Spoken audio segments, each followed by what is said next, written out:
Et la lumière soit et la lumière fut. Chers amis, nous allons parler aujourd'hui de la fameuse acquisition de nationalité en masse de Banyarwanda, selon la loi que beaucoup d'entre nous venons parler ici sans pour autant maîtriser les contours. Effectivement, le 5 janvier 1972 a été publiée la loi numéro 1972-002 où, à l'article 15 de cette loi, les Rwanda-Urundi, c'est-à-dire les Rwandais et Burundais qui étaient établis en République démocratisée du Congo avant le 1er janvier 1950, avaient la nationalité zaïroise à partir du 30 juin 1960. La loi a été publiée le 5 janvier 1972, la loi 1972-002. Et c'est de cette loi-là que les Banyarwanda, entre guillemets appelés Banyamulenge, se prévalent de la nationalité congolaise aujourd'hui. Sauf que l'honnêteté intellectuelle voudrait que nous puissions rappeler en même temps au peuple, à la communauté congolaise de la diaspora et aux compatriotes qui nous suivent que la loi 1972-002 a été abrogée par la loi qui a été publiée le 29 juin 1981. Et la loi qui a été publiée le 29 juin 1981 s'appelle la loi numéro 1981-002. Et à l'article 55 de cette loi est explicité que cette loi abroge la loi qui a été publiée le 5 janvier 1972 sous numéro de 1972-002. Ce qui équivaudrait à dire que toutes les décisions qui ont été prises par la loi 1972-002 étaient désormais nulles et sans effet. D'où la nationalité massive que Mobutu avait octroyée aux Rwandais Burundais qui vivaient au Congo avant le 1er janvier 1950 était retirée. Donc, les Banyarwanda qui viennent se dire aujourd'hui que Mobutu nous avait donné la nationalité en masse sont dans les faux et usage des faux, ils sont dans les mensonges, ils sont dans l'imposture et dans l'usurpation. Cependant, la loi n'interdisait pas à chaque Rwandais Burundais ayant émigré en République démocratique du Congo d'aller demander la nationalité comme nous savons le faire, nous qui sommes dans la diaspora et en l'occurrence en Occident.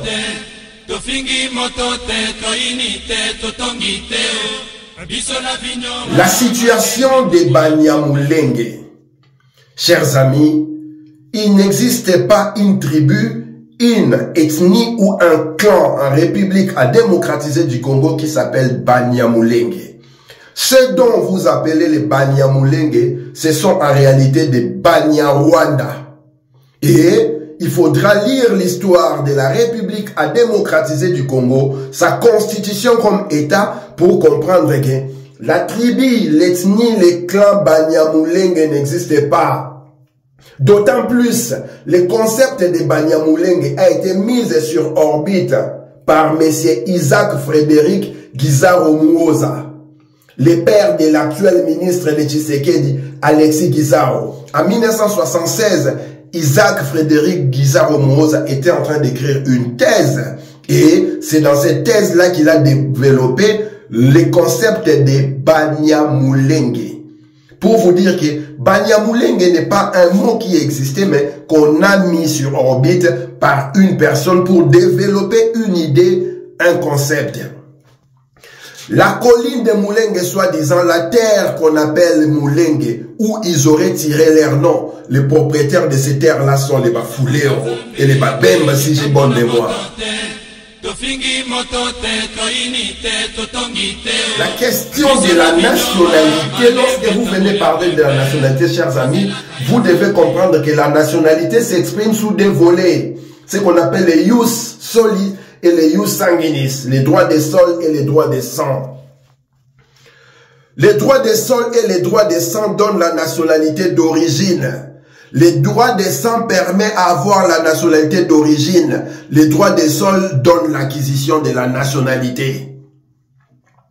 Et lorsque vous allez lire l'article 10 de la Constitution actuelle de la République démocratisée du Congo, vous allez vous rendre compte que les législateurs ont mis une douille à la population, pensant mettre une douille. Sauf que les subtilités de la loi, l'exégèse, nous oblige de dire les droits comme il se doit.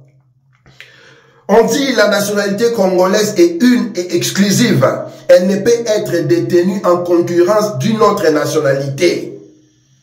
On est d'accord.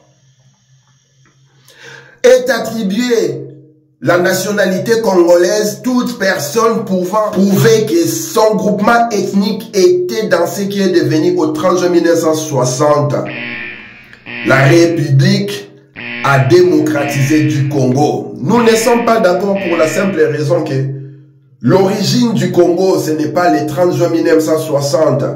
Le Congo est né à la conférence de Berlin, c'est-à-dire au 24 février 1885 à la clôture de la conférence de Berlin. Donc si vous voulez donner la nationalité d'origine, il faudra remonter à avant le 24 février 1885.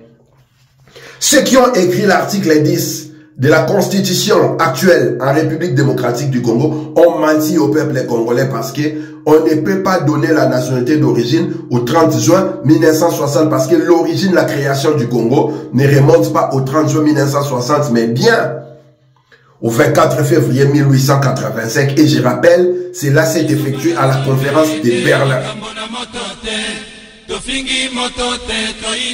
La question qui concerne la nationalité d'origine, vous devez poser la question à ceux qui ont créé l'État indépendant du Congo. En l'occurrence, c'est lui qui a dessiné la carte de ce que vous appelez actuellement la République démocratique du Congo. J'ai cité M.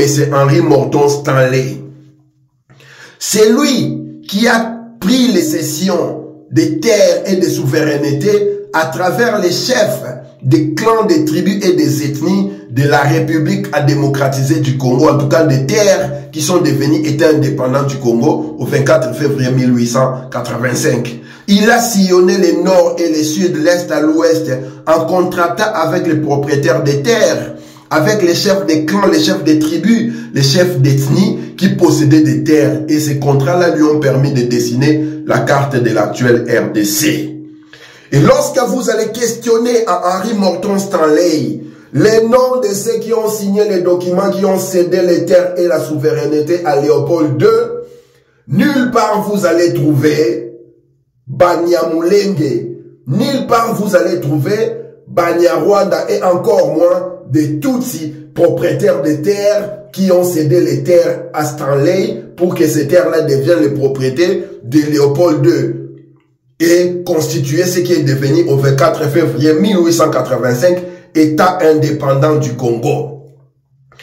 Il y a eu la migration des Banyarwanda à partir de 1905 où ils ont été déportés vers les Katanga à la construction de l'union minière de Haut-Katanga. Mais le premier lot, le vrai lot est arrivé vers les années 20, entre 1924 et 1929. Déportés par les Belges pour venir faire de la culture, des plantations dans les plateaux, à Masisi et à Rutshuru. Et ensuite, c'était vers les années 30, entre 1933 et 38. Et enfin, en 1959, lorsqu'ils ont fui la révolution du social, c'est-à-dire lorsque les Hutus ont repris le pouvoir au Rwanda. Et après 1962, il y a eu d'autres migrations des Banyarwanda vers le Congo. Ces Banyarwanda-là, qui se couvrent aujourd'hui avec l'identité des Banyamulenge, sont des menteurs, ils sont dans les faux et usage des faux, dans l'imposture et dans l'usurpation. D'autant plus que ces Banyamulenge, comme ils se font appeler entre guillemets, se sont singularisés dans des crimes de guerre, dans des crimes contre l'humanité et ont participé à l'actuel génocide bantou qui a lieu en RDC aujourd'hui. Pourquoi? Pour la simple raison que pour avoir la nationalité congolaise, ils ont pris des armes et ont occasionné la mort de millions de Congolais.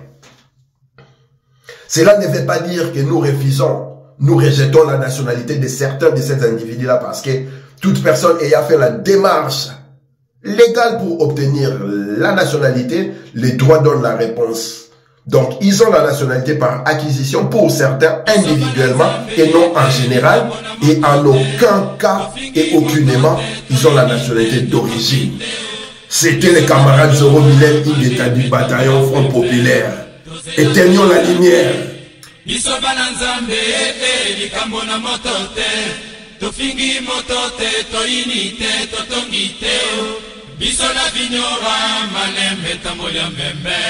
Tozela kaya nzambe